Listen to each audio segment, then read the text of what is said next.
do beg your pardon, that was most unsightly of me. Let's try that again. They call me El Bandito. Pleased to meet you. And your name is? Well, howdy, neighbor. Say, anybody ever tell you you're a tall one?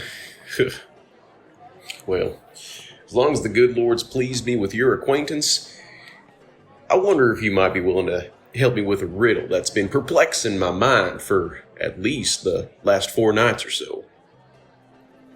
You ever wondered what it is that makes a man a man? Anybody ever asked that question to you? Yeah.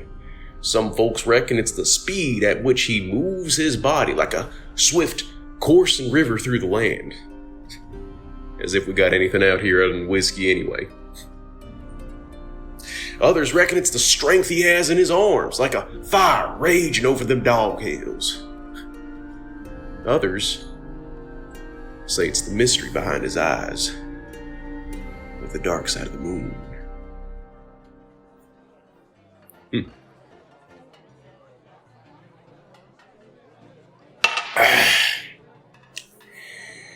Well, when the spurs stop a-jingling, and the cows are about ready to jump over that pretty gal in the sky at the end of the day, you know what really makes a man? Hell if I know, that's why I'm asking you. I'm just a cowboy. But you know what? Them women type down at that Gerudo town, they probably do know on account of their not allowing men into their town and all. I reckon you go ask them. Hey, neighbor, do you mind a reload? I think this neighbor's about done with me. Neighbor, I'll see you on down the trail.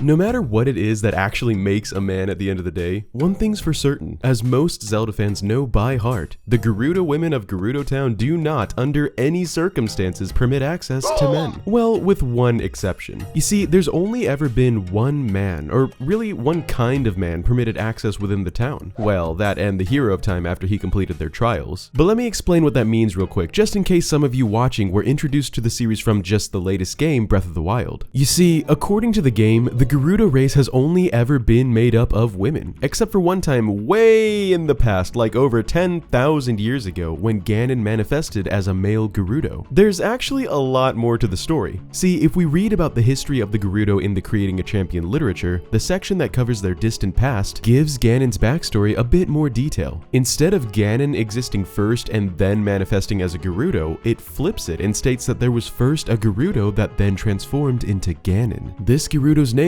was Ganondorf, and here's the kicker. He was a boy that was born into the otherwise all-female race, quote, as happens every 100 years. This information is repeated on page 401. Players can actually experience these events in the game Ocarina of Time, which is my favorite Zelda game. But what you may be wondering now is if Ganondorf was born as the male Gerudo heir to the throne that used to happen once every 100 years, has there been a Gerudo man born since? Well, once again, on page 401, under the section called Calamity Ganon's Ties to the Gerudo, according to Gerudo records, there has not been another male Gerudo leader since the king who became the Calamity. Now, this could mean that there has still been a male Gerudo born every 100 years, and that they just simply were no longer permitted to rule following Ganondorf's, less than righteous behavior. But most fans interpret this as there not being another male Gerudo since Ganondorf. The most commonly believed theory as to why this may be the case came about when the first trailer for Breath of the Wild sequel dropped in June of 2019. The trailer famously showed off this corpse that most automatically assumed was none other than the Gerudo King of legend, Ganondorf, due to his lack of chest coverings, Gerudo symbols, and flowing red hair. If this really is Ganondorf from the distant past, and there really haven't been any Gerudo men born since the distant past, then it wouldn't be too much of a stretch to say that this is because Ganondorf has been here, at the brink of death, but not quite dead the whole time. This also implies that so long as one male Gerudo is alive, in this case Ganondorf, another cannot be born. That's all well and good, but right about now you're probably wondering what the point of this video is, and I'm so glad you asked. See, I pointed out the Gerudo male pattern birth rate in order to scrutinize something that people rarely ever talk about, and that is the existence of male Gerudo Kings before Ganondorf. By the time Ganondorf was born prior to the events of Ocarina of Time, there had already been the legend set in Gerudo law that once every 100 years, a male would be born to the otherwise all-female tribe, and that said male must be crowned king. Obviously, since this was already Gerudo law according to Naburu, it must mean that there were an unknowable number of Gerudo men that existed and ruled the Gerudo as kings before Ganondorf, right? But with there being no mention of the Gerudo before Ocarina of Time in the timeline, is it possible to know anything about these mysterious other Gerudo kings? Well, obviously this is going to be mostly speculative, but I'd like to propose a possibility for the identities of the previous Gerudo men that would also serve to explain the absence of any other Gerudo men since Ganondorf's reign in the distant past. See, the Legend of Zelda is a balanced one. The symbol of the series, the Triforce, exists as a perfect three-way balance of three even sides. Its wielders, Zelda, Link, and Ganondorf, are extensions of this balance and are each chosen by the goddesses, regardless of whether or not they possess pieces of the Triforce currently. Logically, they must then also be balanced with one another and share some similarities in order to maintain this symbolism. But with one of them being over 7 feet tall, another being a princess, and the last one being Peter Pan, you might be wondering what exactly is supposed to be similar about them? Well, instead of looking at physical characteristics, let's back up and instead look at the meta-narrative. Link is not the only Link, right? He's the incarnation or reincarnation of the spirit of the hero, which manifests each time as a pretty similar looking individual, all things considered. You know, as a young man or even child that's normally blonde-haired and normally blue-eyed. Zelda also reincarnates, but even more directly, since every single daughter born into the royal family is named Zelda and is a direct descendant of the original Zelda, who was actually the straight-up incarnation of goddess Hylia. I'd like to propose that in balance with the other two chosen reincarnating individuals, Ganondorf also reincarnates. And here are two pieces of evidence to support my ganon notion.